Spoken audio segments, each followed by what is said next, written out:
Chantal courait, le sourire aux lèvres, impatiente de retrouver son mari.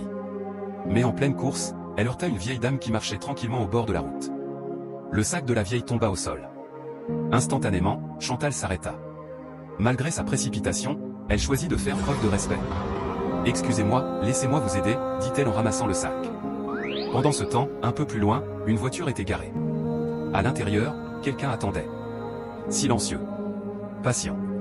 Comme si tout était déjà planifié. Après s'être excusée, Chantal aida la vieille dame à remettre son sac sur ses épaules. Mais au moment de partir, la vieille la fixa intensément et dit calmement « Tu ne verras pas la journée de demain ». Le sourire de Chantal disparut immédiatement. « Mais, qu'est-ce que vous racontez ?» Sa colère monta d'un coup.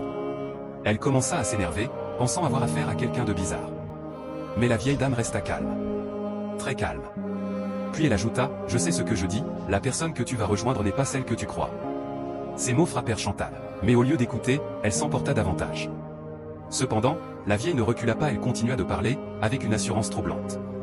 Comme si elle voyait ce que les autres ne pouvaient pas voir.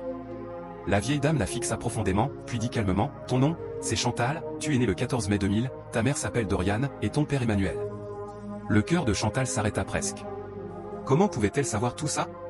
Troublée, elle recula légèrement « Mais, vous êtes qui ?»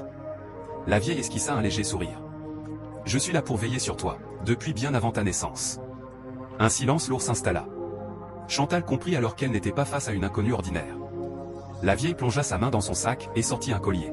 « Prends ça, garde-le sur toi. » Puis elle ajouta, d'un ton sérieux, « Quand tu vas le voir, il va essayer de te faire t'asseoir derrière. Refuse.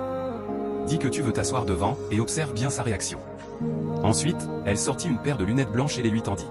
« Et surtout, ne monte jamais à l'arrière. » Chaque mot résonnait comme un avertissement. Encore sous le choc, Chantal prit les objets, remercia la vieille dame, puis se dirigea vers la voiture de son copain. Mais après quelques pas, elle se retourna. Plus personne. La vieille dame avait disparu. Comme si elle n'avait jamais été là. Chantal resta figée un instant, choquée. Puis, reprenant son calme, elle serra le collier dans sa main et continua d'avancer. Sans savoir que ce qui l'attendait allait tout changer. Incroyable mais vrai.